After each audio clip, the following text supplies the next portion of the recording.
A paz de Cristo para todos, sejam bem-vindos à pré-aula da lição 11 na classe dos adolescentes com o tema Um Reino Dividido. Sou o professor Denis Pereira, presbítero da AD Belém Campinas, e é um prazer semanalmente termos aqui o nosso encontro com professores, superintendentes, coordenadores, enfim, todos que amam a palavra de Deus e a escola dominical, para juntos prepararmos as aulas da escola dominical. Se você não está inscrito no canal ainda, inscreva-se e ative as notificações, dê like no vídeo e deixe o seu comentário, que é muito importante para nós. Aqui na descrição você encontra todas as minhas redes sociais, eu vou colocar algumas imagens aí de nossas ministrações, temos viajado pregando a palavra de Deus, são mais de 25 anos atuando na EBD e na liderança de juventude também. E inclusive nós estamos lançando já, nos próximos dias, fique atento, 2 treinamentos. Um, treinando líderes de juventude, e um outro treinamento, transforme suas aulas. É um combo para que você possa potencializar o teu chamado como professor de escola dominical e como líder de juventude também, uma vez que muitas vezes os professores também são líderes do departamento, tá certo? Fala para nós nos comentários, você é professor e líder? Coloca aqui nos comentários a resposta para nós e não se esqueça de se inscrever, de ativar o sininho de notificações, tá certo? O nosso WhatsApp está na descrição também, é sempre um prazer atender os irmãos. Hoje é quarta-feira desta semana, véspera de feriado. Na sexta-feira ministraremos para os jovens e adolescentes da De Belém Sumaré, no Templo Sede, Pastor José Felipe. No sábado, um encontro de casais. No domingo, culto da família. Na segunda, um trabalho com solteiros. Na terça, encontro de casais. Na quarta, encontro de casais. Enfim, estamos aí atendendo a Igreja de Cristo. Conheça melhor nosso ministério, nosso Instagram também, tá certo? Olha só, tópico 1, tá? Nós temos que entender que Israel não era uma nação qualquer.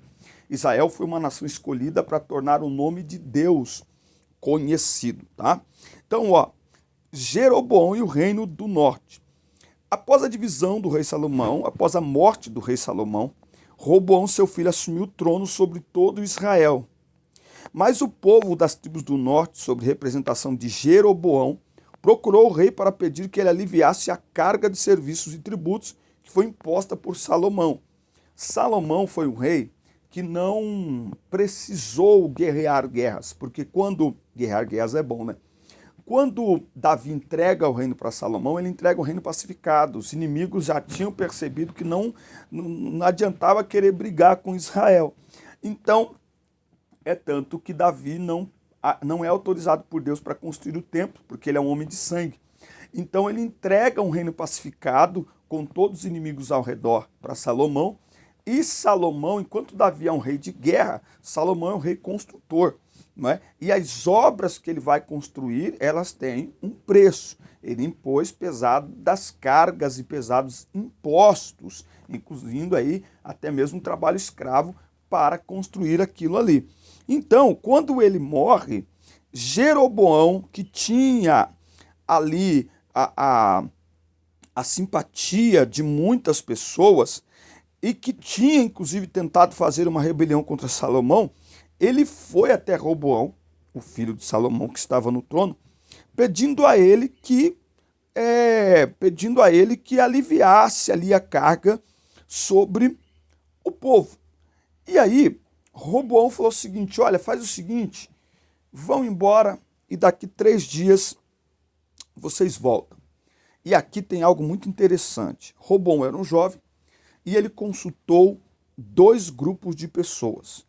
Ele consultou os anciãos, experientes conselheiros de seu pai, os mais idosos e mais experimentados, não é, no reino e com grande experiência. E ele também consultou os jovens que haviam crescido com ele na corte. Os anciãos disseram, olha, se você escutar o povo, esse povo vai te amar. Se você aliviar, o povo vai te amar.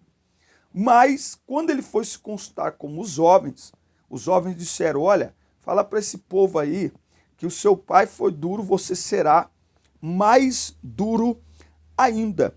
E ele escutou aí estes dois conselhos? Os anciãos experientes diziam, olha, diminua os impostos. Os jovens disseram, aumenta os impostos.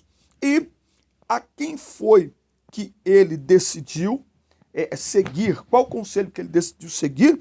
Dos jovens inexperientes. E ele disse para eles, quando eles voltaram para buscar a resposta, através de Roboão, o meu pai foi duro com vocês, eu serei mais duro ainda. E com isso ele aumentou a carga sobre o povo. E com isso, 10 tribos romperam com Roboão, com Jerusalém e com a descendência de Davi.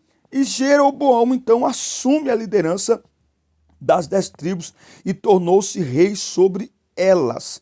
Então essas 10 tribos se tornaram o reino do norte, conhecido como Israel.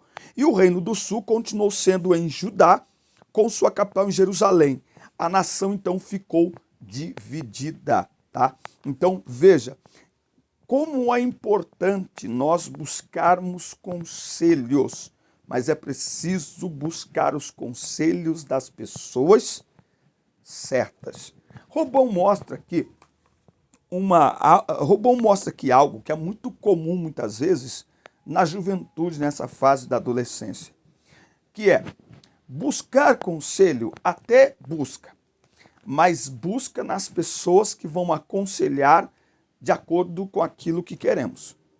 Então, é muito comum, a gente percebe que é muito comum, quando um adolescente, um jovem quer um conselho, ele procurar pessoas que sempre o apoiam, pessoas que vão dar uma palavra para ele se sentir meio que tranquilo na sua escolha, independente se esta escolha é correta ou não. Então ele não busca conselheiros, muitas vezes, que vai lhe falar o que deve ser feito, mas busca conselheiros que vai lhe falar aquilo que ele quer fazer, para ele poder dizer depois, não, mas me aconselharam assim. Claro, você buscou conselho em pessoas que pensavam que isso era certo, mesmo sendo errado, né? Então Roboão ouviu os conselheiros que tinham um bom conselho e os que não tinham bom conselho, e preferiu seguir estes. E aí você tem todas essas consequências, como é a divisão do reino. Isso já ia acontecer, Deus já tinha profetizado. E é aqui que a coisa vai ficar feia, porque Jeroboão, olha só, Jeroboão, com medo do povo se submeter a Roboão quando fosse adorar a Deus no templo em Jerusalém, porque embora Roboão, o reino do sul, ficou menor, só 2 tribos, mas lá tinha o templo, o lugar da adoração, os sacerdotes, os levitas. Jeroboão, com medo que o povo fosse até Jerusalém para adorar a Deus e com isso acabasse passando para o lado de Roboão, ele então edificou 2 altares, um em Betel e outro em Dan, e levou todo o seu reino, as 10 tribos, à idolatria, construindo altares e imagens. E aí, de acordo com a sua vontade, ele mesmo escolheu sacerdotes, rituais, ele mesmo mudou as datas de Israel, e ele, portanto, se tornou um rei idólatra, corrompeu o culto, o sacerdócio e toda a nação. Então, as nossas escolhas têm consequências. Num primeiro momento, Roboão, nós podemos dizer, tanto Roboão quanto Jeroboão pensaram apenas em si mesmos. Não pensaram no povo e nem perguntaram a Deus qual era a sua vontade. E com isso a idolatria se instalou em Israel. Precisamos ter muito cuidado. Escolhas geram consequências. Escolhas geram efeitos. Escolhas geram resultados. Por isso nós precisamos, muitas vezes, pensar nas escolhas que fazemos. Se Roboão recua um pouquinho e cede ao pedido do povo, não apenas o reino permaneceria unido e pacificado, como aquele povo não seria conduzido ao caminho da idolatria. Aquele povo seria preservado da idolatria. Precisamos pensar no amanhã, precisamos pensar no que virá depois, precisamos pensar nos efeitos que as nossas escolhas têm. Muitas vezes a escolha vai fazer bem para nós, Mas por quanto tempo? E será que vale a pena? A qual preço? Quanto vai custar? A gente precisa pensar. Muito bem. Tópico 2 vai falar de reis e profetas. E se você não se inscreveu no canal ainda, inscreva-se, ative as notificações, dá like no vídeo e deixe o seu comentário, que é muito importante para nós. E fique atento, fala para mim nos comentários. Você dá aula para a classe de adolescentes e lidera os adolescentes também? Nós estamos preparando 2 treinamentos muito especiais, compactos. São 10 aulas em cada treinamento para você assistir, fazer anotações e aplicar na sua sala de aula ou no departamento que você lidera e colher resultados transformadores. O treinamento Transforme Suas Aulas e o treinamento Treinando Líderes de Juventude. Eu vou soltar logo os 2 para vocês, um combo fechado, compacto, que está sendo preparado com muito carinho e eu conto com vocês, tá? Olha só, os reis que sucederam Jeroboão fizeram coisas parecidas e até piores, de modo que se não fosse a misericórdia de Deus em levantar profetas para tentar levá-los ao arrependimento, a nação estaria perdida. O 6º rei de Israel, reino do norte, se chamou Onri. A Bíblia diz que ele pecou contra o Senhor Deus mais do que todos aqueles que haviam sido reis antes deles. Você percebe que a rebeldia, a revolta, a desobediência, ela vai se potencializando, se maximizando. Sai de Davi, Salomão, e aí a partir de Roboão, Jeroboão, o negócio descamba de uma vez. Onri reforçou a prática da idolatria e despertou a ira do Senhor. O seu reinado durou 12 anos. E aí, após sua morte, o filho dele assumiu o trono. Quem foi o filho dele? Foi Acabe, que foi um rei politicamente forte e espiritualmente fraco. Tá?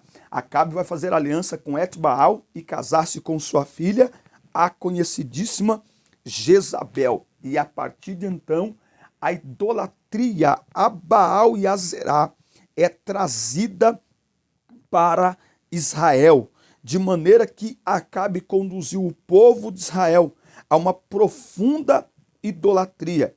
Acabe também permitiu que Jezabel perseguisse os profetas do Senhor. Acabe foi um rei cruel, mas suas atitudes não ficaram impunes, né? Deus levantou Elias. Quero fazer aqui uma pergunta: Deus ainda usa profetas? Deus ainda usa profetas na terra? Deus levantou Elias para profetizar contra a vida pregressa e perversa e imoral de Acabe. Elias confrontou os pecados de Acabe e os pecados de Jezabel. É engraçado, hoje em dia, se alguém prega muito doce, ele está pregando o evangelho light. Se prega o evangelho, se prega a verdade, está sendo polêmico. Não tem jeito. A pregação genuína do evangelho sempre vai confrontar o pecado. E para aqueles que estão acomodados em seus pecados, sempre vai gerar polêmica. Por isso que cada um deve conhecer o seu chamado. O chamado pastoral, o chamado evangelístico é o chamado para atrair pessoas para o evangelho. O chamado pastoral é para cuidar de pessoas, para instruir pessoas, para discipular pessoas. E o chamado profético é para confrontar o pecado. Você, enquanto professor, sabe qual é o seu chamado? Pois bem, Elias é o profeta que vai profetizar aquele tempo de seca e depois ele é sustentado por corvos, e é Elias que vai viver alguns milagres, como o da viúva de Sarepta e muito mais.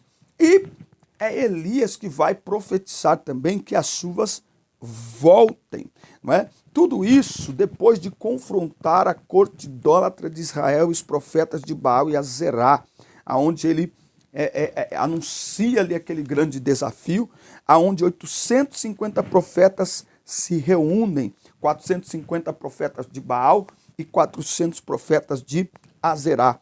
2 altares foram ali construídos, sobre estes altares foram colocados o sacrifício, e Elias disse aos profetas idólatras e pagãos que buscassem de Baal ou de Azerá aí, que ele trouxesse algum sinal como fogo sobre aquele altar. E ele disse que o Deus que respondesse à oração com fogo sobre o altar, esse seria o Deus verdadeiro. Elias fez este desafio diante de todo Israel. A nação acompanhava aquilo. E aí, os profetas de Baal começaram a fazer seus rituais e preces, e a gente sabe da história que não teve efeito nenhum.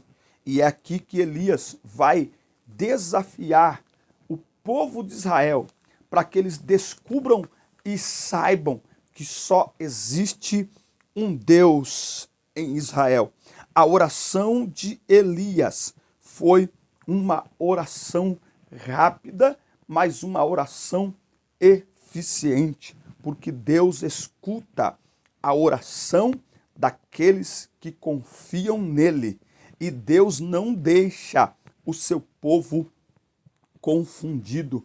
É por isso que Elias orou e no mesmo instante fogo desceu do céu e queimou o holocausto e secou as labaredas de fogo, toda a água que estava em volta ali e também nas valetas, e isto levou o povo de Israel a exclamar: só o Senhor é Deus, só o Senhor é Deus. E aqui vai acontecer uma grande destruição daqueles que praticavam a idolatria em Israel, e Deus vai ordenar que venha chuva sobre a terra.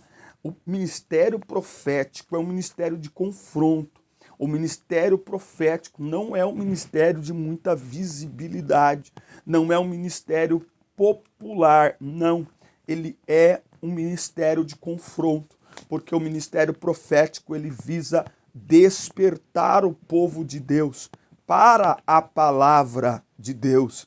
É quando o povo de Deus tem a palavra, mas não obedece a palavra. É quando o povo de Deus tem a palavra, mas ignora a palavra. Então Deus levanta profetas para levar o povo de volta para a palavra. Nós temos que aprender com esta lição. Deus usa os seus profetas e nós temos que aprender também que é um grande ato da misericórdia de Deus. Quando nós nos afastamos dele, da sua palavra, ele sempre vai usar alguém. Talvez a maneira como ele usa nos assuste, mas a ideia é esta mesmo, é nos despertar, é nos chacoalhar para que a gente possa voltar o nosso coração para ele, tá certo? Vamos terminar aqui no terceiro tópico falando sobre o profeta Eliseu. Se você não se inscreveu ainda, inscreva-se, ative as notificações, dê like no vídeo e deixa seu comentário, que é muito importante para nós. Deixa aí o seu comentário, tá certo? Olha só, o profeta Eliseu. Tempos depois, Elias foi levado aos céus. Após sua partida, Eliseu, que tinha sido seu discípulo, se tornou seu sucessor. Eliseu presenciou muitos milagres junto a Elias, como a abertura do Rio Jordão, a subida de Elias ao céu. E Deus realizou muitos milagres com Eliseu e por meio dele, né? Estudando a Bíblia, a gente percebe que Eliseu realizou o dobro de milagres que Elias, certo? Muitos milagres Deus operou, por exemplo, o machado que flutuou, a cura de Naamã, a abertura do Rio Jordão. Os milagres realizados e as mensagens proféticas entregues por meio de Eliseu sinalizavam o cuidado de Deus com Israel. Outros profetas também viveram ou atuaram no Reino do Norte, tais como Amós e Jonas. Entretanto, os reis de Israel insistiram em pecar contra o Senhor. Tem uma coisa aqui na conclusão interessante, ó. O Reino do Norte foi marcado por idolatria e desobediência à palavra de Deus. Todos os seus reis foram maus, de forma que Deus levantou profetas para confrontá-los, para despertar o arrependimento. Deus falou com os reis e com o povo ao longo dos anos, porém, eles escolheram o caminho mau. Então você vai perceber aqui, quando a gente analisa a presença aqui de todos os reis era uma gangorra espiritual.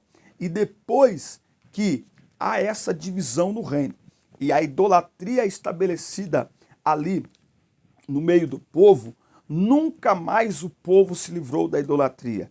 Mesmo quando um rei temente a Deus se levantava, como Josias, como Ezequias, como Josafá, eles tiravam muito, eles lançavam fora muita coisa idólatra, mas o povo continuava praticando a idolatria.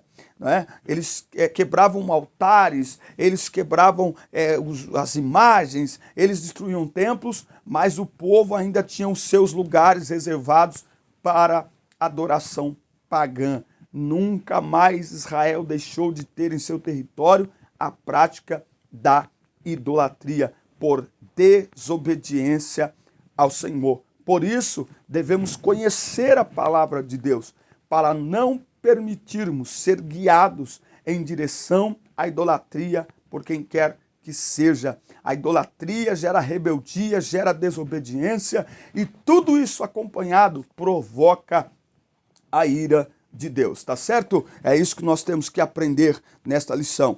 Eles escolheram o caminho mau. Nós devemos aprender com o Senhor e seguir os seus caminhos, de maneira que o seu nome, exclusivamente o seu nome, seja glorificado em nossas vidas, tá certo? Olha só, nós vamos falar na próxima aula sobre o Reino do Sul.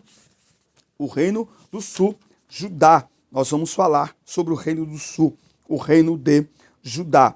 E nós vamos ver aqui no Reino de Judá reis que foram tementes a Deus. Não foi tudo de forma correta, não foi tudo perfeito, mas nós vamos ver aqui reis que foram tementes a Deus, mesmo no meio de tanta idolatria, mesmo sucedendo reis ímpios e pagãos no meio deles. Deus sempre encontrava um rei que o temia e restaurava o povo. É sobre isso que nós vamos falar. O rei Asa, que começou a reinar muito cedo, o rei Josias começou a reinar muito cedo, para a gente ver que o problema para ser usado por Deus não é a idade. Se tiver um coração contrito, quebrantado nas mãos do Senhor, Ele nos usa para a glória do seu nome. Amém? Forte abraço, obrigado por nos acompanhar, assista, curta, compartilhe, inscreva-se no canal. Até o nosso próximo encontro. Deus abençoe vocês.